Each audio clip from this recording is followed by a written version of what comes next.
Shalom, selamat pagi saudara-saudara yang dikasihi Tuhan Yesus Kristus. Salam sejahtera buat saudara semua dimanapun saudara berada.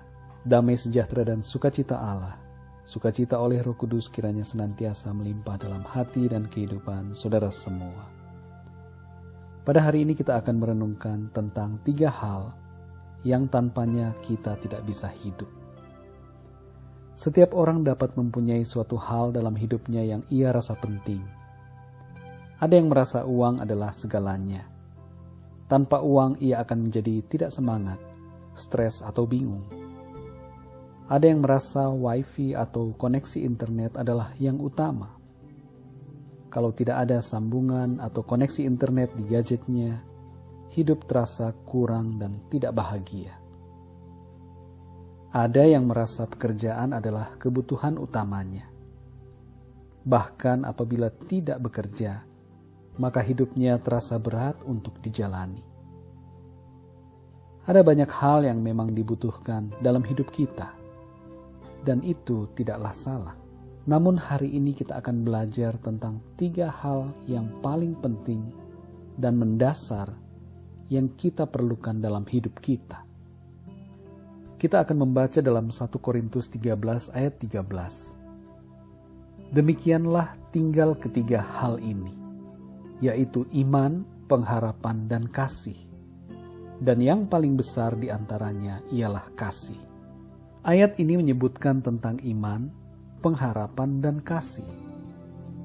3 hal inilah yang paling penting dan mendasar dalam kehidupan kita, yang tanpanya kita tidak dapat hidup secara benar dan berkenan pada Tuhan. Iman kepada Tuhan, pengharapan kepada Tuhan, dan kasih kepada Tuhan. Itulah 3 hal yang harus ada dalam hidup kita. Kita akan belajar secara singkat satu demi satu. Yang pertama, iman. Iman kepada Tuhan Yesus diawali dengan sikap percaya kepadanya. Allah yang telah menjadi manusia dan menebus kita dari dosa, serta memberikan kehidupan kekal kepada kita yang percaya kepadanya. Iman kepada Kristus didefinisikan lebih lanjut dalam Ibrani pasal 11 ayat 1 sebagai dasar dari segala sesuatu yang kita harapkan dan bukti dari segala sesuatu yang belum kita lihat. Bila kita tidak punya iman, kita akan menjadi pribadi yang mudah jatuh dalam dosa dan kehilangan arah tujuan hidup. Namun bila kita punya iman, kita akan menjalani hidup dengan visi dan tujuan yang jelas, memiliki prinsip yang teguh, dan tidak dapat digoyahkan oleh situasi apapun juga. Banyak orang putus asa karena tidak punya iman. Banyak orang yang menyerah karena tidak punya iman. Banyak orang yang korupsi, melakukan berbagai dosa karena tidak punya iman. Banyak orang terjerat gaya hidup materialistis dan begitu tergantung dengan uang dan harta, sehingga bila uang dan harta melayang, mereka menjadi sedih dan putus asa. Saat harta melimpah, mereka terjerat berbagai nafsu dan kesombongan. Itu semua karena tidak punya iman. Jika kita punya iman, maka kita akan selalu menjadi pribadi yang bersyukur dan percaya bahwa semua akan baik, dan dalam situasi yang baik kita tidak akan menjadi sombong dan tidak akan jatuh ke dalam berbagai jerat hawa nafsu dosa. Dalam Ibrani 11 ayat 6 tertulis, tetapi tanpa iman tidak mungkin orang berkenan kepada Allah. Sebab barang siapa berpaling kepada Allah, ia harus percaya bahwa Allah ada dan bahwa Allah memberi upah kepada orang yang sungguh-sungguh mencari Dia. Saudara yang dikasihi Tuhan, kita tidak akan berkenan kepada Tuhan bila kita tidak memiliki iman. Oleh karena itu, milikilah iman yang teguh dalam Tuhan kita, Yesus Kristus. Yang kedua, saudara, pengharapan. Pengharapan merupakan proses penantian terhadap hal-hal yang akan terjadi nanti dalam kehidupan kita manusia. Pengertian nanti menyangkut kehidupan manusia sebelum dan sesudah mati. pengharapan itu selalu berorientasi kepada hal-hal yang akan datang. Pengharapan kita diletakkan pada Yesus Kristus, yang adalah Allah dan Juru Selamat manusia. Kita jangan mendasarkan pengharapan masa depan kita pada usaha, kekuatan, dan kemampuan pribadi manusia. Tetapi selaku orang yang beriman, kita mendasarkan pengharapan kita pada Allah yang hidup, yang bertindak, dan yang campur tangan dalam segala liku-liku hidup kita manusia. Tuhan selalu dan sungguh-sungguh menepati segala janji-janji yang pernah diucapkannya kepada manusia. Roma 5 ayat 5 menyebutkan bahwa pengharapan kita tidak akan mengecewakan. Pengharapan yang dimaksud disebutkan dalam ayat 2 adalah pengharapan untuk menerima kemuliaan Tuhan. Saya akan bacakan secara lengkap Roma 5 ayat 2-5. Oleh Dia, kita juga beroleh jalan masuk oleh iman kepada kasih karunia ini. Di dalam kasih karunia ini kita berdiri dan kita bermegah dalam pengharapan akan menerima kemuliaan Allah. Dan bukan hanya itu saja, kita malah bermegah juga dalam kesengsaraan kita. Karena kita tahu bahwa kesengsaraan itu menimbulkan ketekunan, dan ketekunan menimbulkan tahan uji, dan tahan uji menimbulkan pengharapan. Dan pengharapan tidak mengecewakan, karena kasih Allah telah dicurahkan di dalam hati kita oleh Roh Kudus yang telah dikaruniakan kepada kita.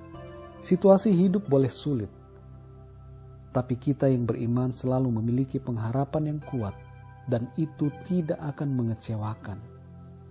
Tuhan akan menolong kita baik dalam hidup di dunia ini maupun setelah kematian, yaitu dengan memberikan apa yang Ia janjikan kepada kita, kehidupan kekal dalam kerajaan-Nya.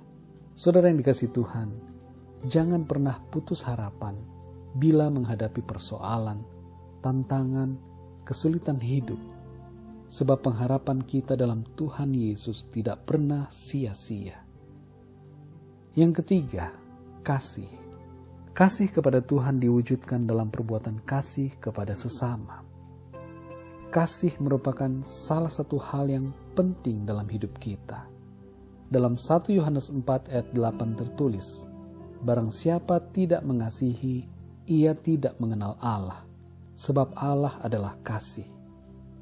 Ayat yang ke-16 tertulis, kita telah mengenal dan telah percaya akan kasih Allah kepada kita.